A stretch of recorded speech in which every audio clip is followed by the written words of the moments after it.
Unplugged In, the voices of women on equality and empowerment. What influential women are saying about the changing roles of women across the globe. From the politics of gender to equal pay, to educational opportunities and women's health. 1/2 of the world's population say they are still second-class citizens, still victims of gender-based violence and economic disparity. How far have women really come in 2019, and how much more needs to be done?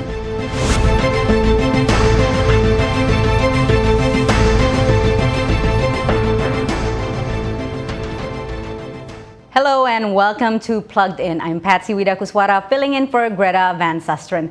This year marks a big milestone for women here in the United States. 2019 marks the 100th anniversary of the passage of the 19th Amendment. That's a part of the U.S. Constitution that gave American women the right to vote. But it's the struggle by the suffragists, those who advocated for women to enjoy the same voting rights as men, that is the main focus of a new exhibit at the National Archives Museum in Washington. Plugged In's Elizabeth Chernev has more.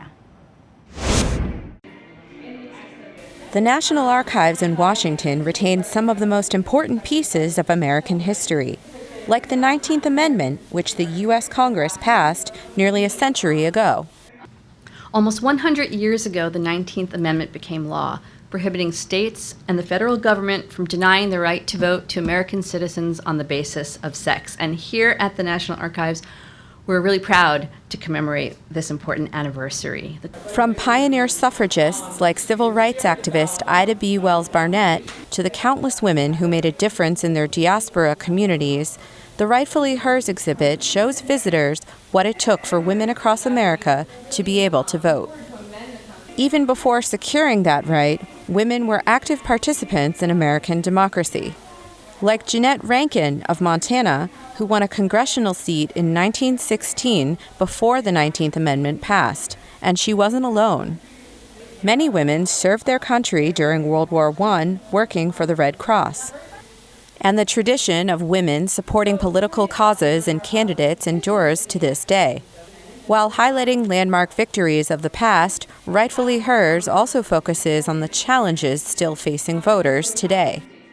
It reminds us that the right to vote, which is so basic to our understanding of democracy, is not always guaranteed, but was won through the work of generations of tireless activists.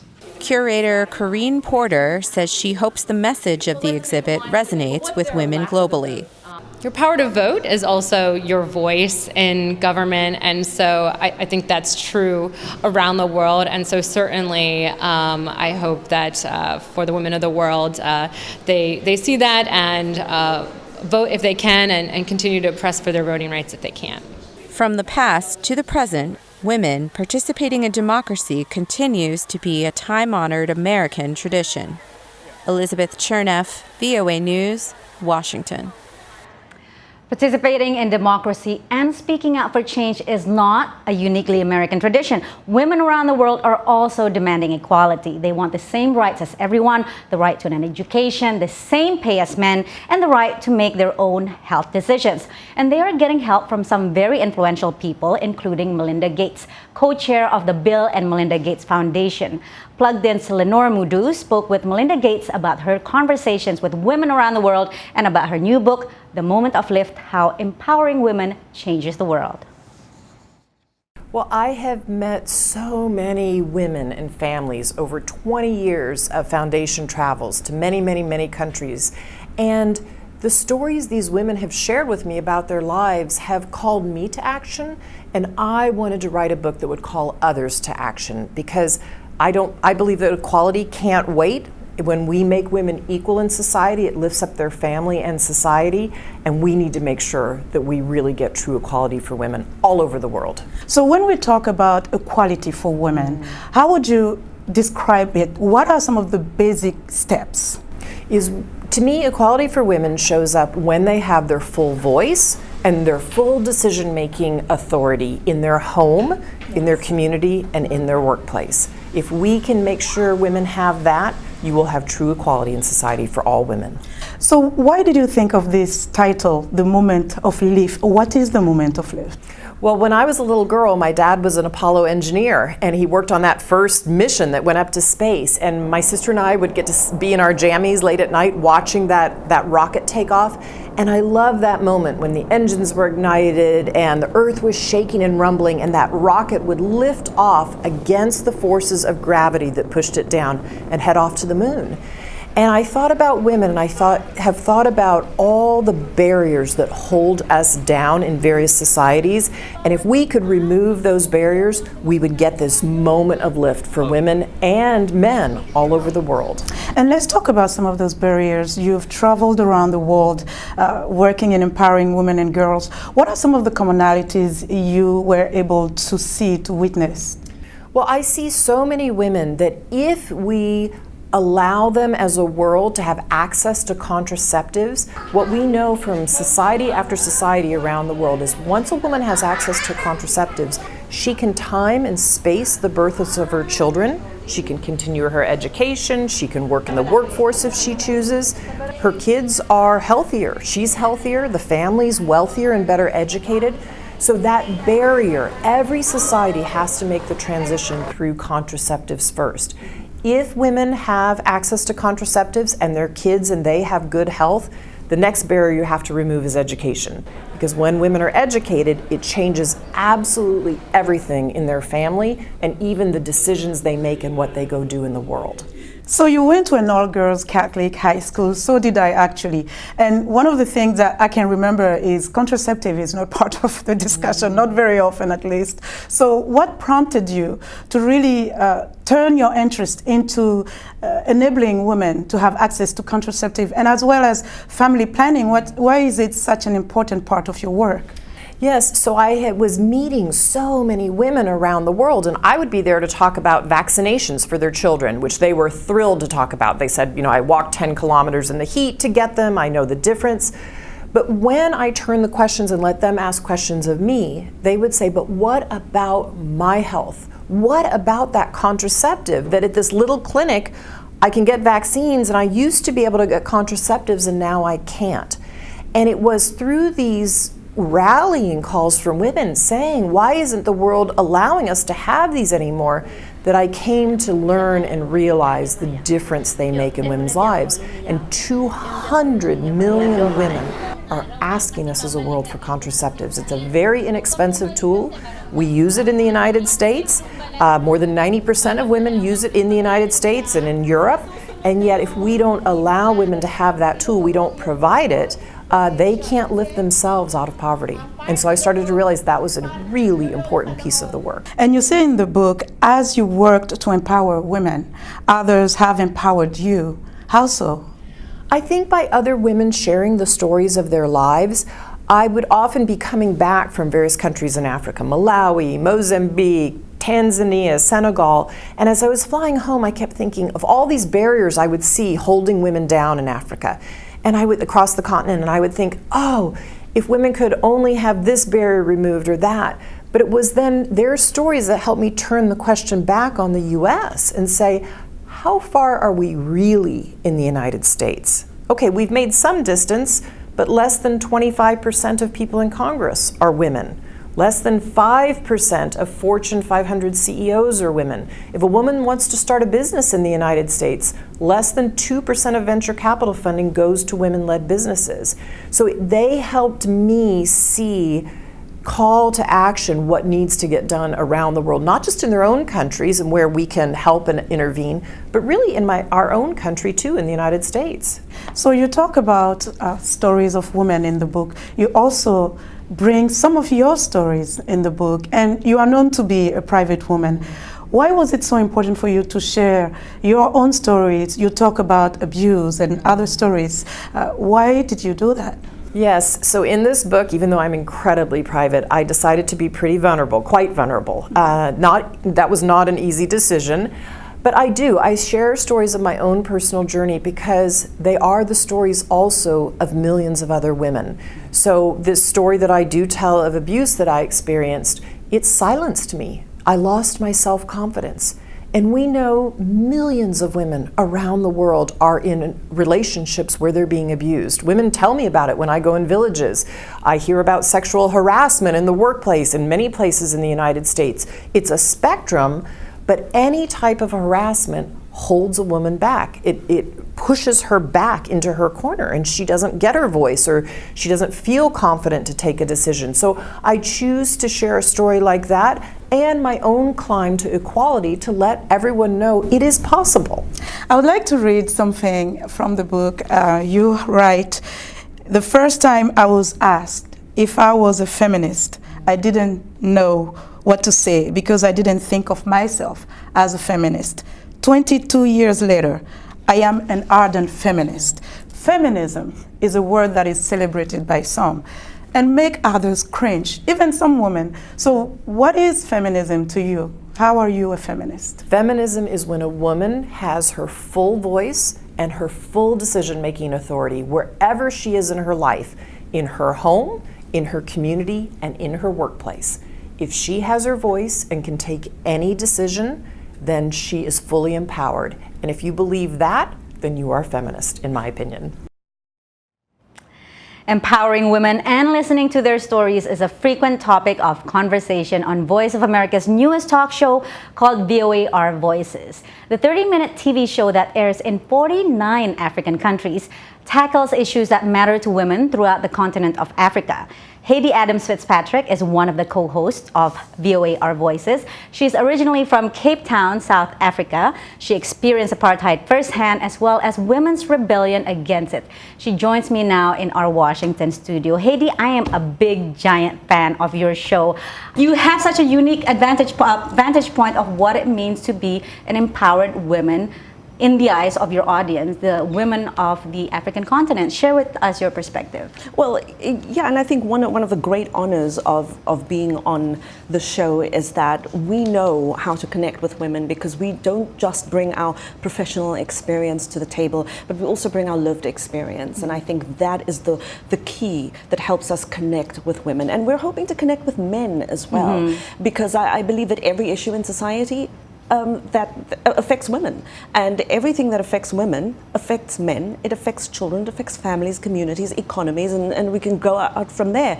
So we want to start at the heart of it all with women. So there's, you know what, there's not a single country that will meet the standard of the gender parity according to the SDG, the Sustainable Development Goals of the UN by 2030. Talk about some of the challenges based on your reporting and from what you hear from your audience. Well, the challenges are, there are so many of them, but there are also many successes that I would like to point to. And of course, when we talk about the barriers that disproportionately affect women, I mean, everything comes down to poverty, because it is poverty that determines a woman's station in life. It is poverty that sets in motion a cycle of disenfranchisement, a cycle of disempowerment that starts when a woman is young up until adulthood, and that is passed on from generation to generation. So access to finance, access to education, access to resources. Living in a culture where women's rights are not protected, where the perpetrators of sexual violence get away, without punishment. This culture of impunity, where women lose their children because of a poor health system, where women lose their livelihood in their communities because of wars that they did not start, and wars that they did not perpetuate. But you know, Patsy, a term that I've really come to appreciate is the emancipation of women. We should emancipate women in our laws, in our education systems, so that they are able to have a say in the decisions, political and economic, that affect their lives. We cannot talk about empowerment until we set women free from these cultural limitations. Right, and those cultural limitations very often are the biggest thing. For example, in Indonesia, there's almost 500 bylaws based on Sharia that regulates a woman's body and behavior based on this notion of morality, based on certain interpretation of Islamic law. And it's not just a developed versus developing country story. For example, in Japan, companies are still allowed to require women to wear high heels to work, right? So how do we break away from these cultural inhibitions? And I think it's also having an understanding that in many places it's great to see women making strides in the fight for equality. But I think in many places we need to be cognizant of the fact that in poorer countries, women are still fighting for justice. And until they get justice, until when we bring them into a system, into the education system, into a healthcare system, then we're not bringing them into broken systems. How do you do that on a practical way? Because I want to leave our audience, there's about 30 seconds left, I want to leave them with some practical tips of how to empower the women in your lives. First of all, I think bring men on as allies. Speak to men not in terms of the numbers and statistics, but in terms of the things that matter to them, their daughters, their sisters, their mothers. Right. But I think also something that all of us can do is be more open-minded about gender roles. Right. Who should be doing the cooking? Who should be sacrificing their career to take care of children? And take paternity leave. And take paternity leave, because those are cultural shifts. They take time, but they can be accomplished. If we want success on a grand scale, we've got to start and look at ourselves. And mentor young women in your community as well. Correct. Thank you so much, Heidi. That was really, really fascinating. I could speak to you all day about this, but we're out of time. Heidi Adams Fitzpatrick, co-host of VOA Our Voices. Thank you. From feminism at home, at work, and on the playing field, the influence of women is felt far and wide. Among the voices we are hearing are those of the U.S. Women's National Soccer Team, which recently launched a lawsuit against the U.S. Soccer Federation for gender discrimination. Plugged In's Valikia Newsom reports. In the worldwide push for women's empowerment, one common theme arises again and again: equal pay for equal work. A recent study finds that all of the female players in the world's top 7 soccer leagues combined earn as much as the top international male player, Brazilian footballer Neymar, who earns nearly $42 million per year. In their complaint, the women say U.S. soccer practices a policy of gender discrimination, paying women far less than male players on the same level. There's very few things that our women can't do. Their range of passing might be slightly less in terms of the distance of the passing that you'll see, but the individual ability, the shape of the game, the quality of the game, the tactics required are very, very similar. The U.S. women's national team has consistently been more successful than the men's team, who failed to even qualify for the most recent World Cup, while the women's team has won it 4 times, most recently in 2019. It's a trend that extends to other women's teams around the globe. The Nigerian women's national team is considered the crown jewel of professional soccer in the country, having won every African women's championship since 1991. But like the U.S. women's team, they only make a fraction of what the men earn. We are the people, bringing glory to the land. So they should look into female. They should try and, concentrate more on female and leave the boys. The boys are earning more than the girls. In Libya, sports is not really an option for young women, but with the formation of the country's first all-girls soccer team last year, young Libyan girls are finally getting the chance to realize a dream. I chose soccer because it is for everyone, not just for boys. Back when we played in school, they always told us no, girls should not play. But soccer is for everyone. Everyone plays abroad, so everyone should progress and play in Libya too. This is one of our dreams, given that we don't have many dreams.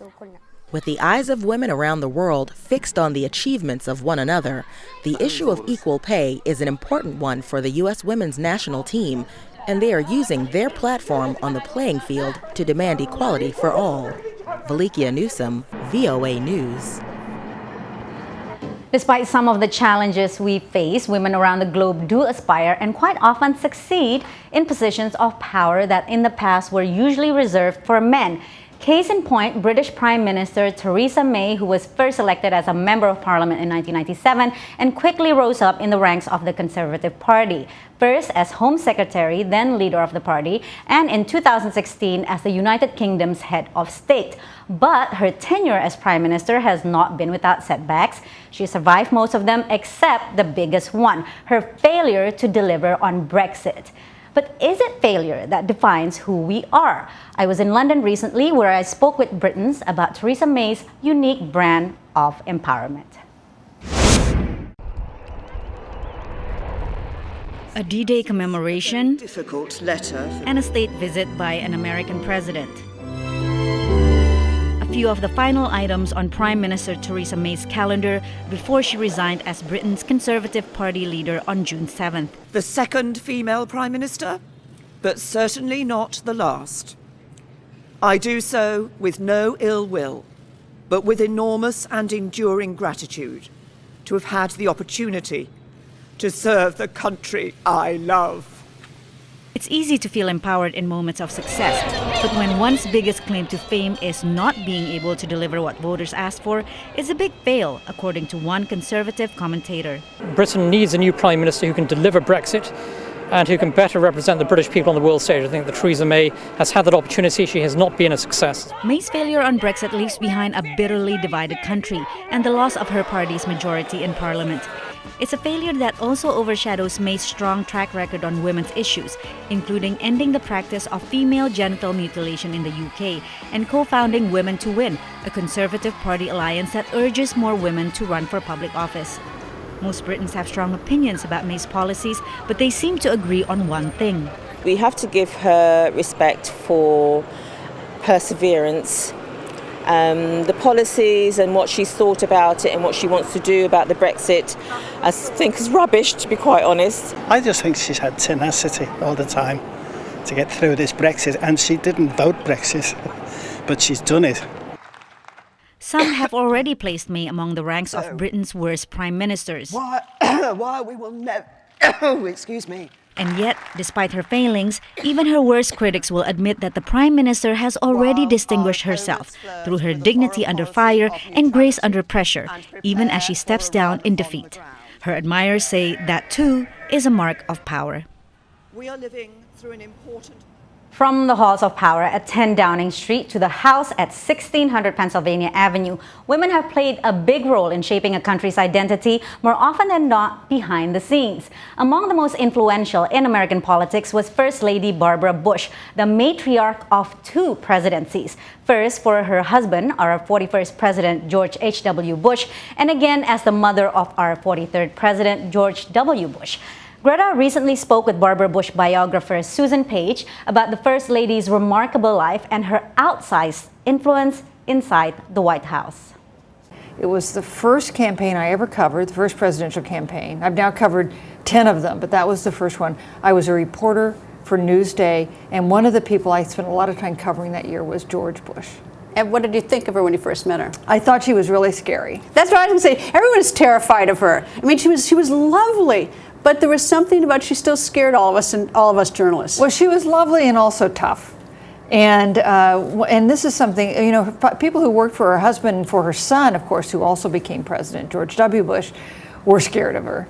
One aide to George W. Bush told me that staffers would cross the street if they saw her coming in an effort to avoid running into her and having to make conversation. All right, do you remember when the next time you met? I'm not going to make you go through all of them, but that was an early one. When did you next have contact with her? Well, you know, in 1990, when she was First Lady, I did a profile of her for the Newsday Sunday magazine. And for that, I interviewed her sons and I interviewed various people, but she would not let me interview her for that profile because she didn't like profiles. So I followed her. I went on two out-of-town trips she made, one to Maine and one to Texas, and asked her questions at the news conferences she had with local reporters, much to her annoyance.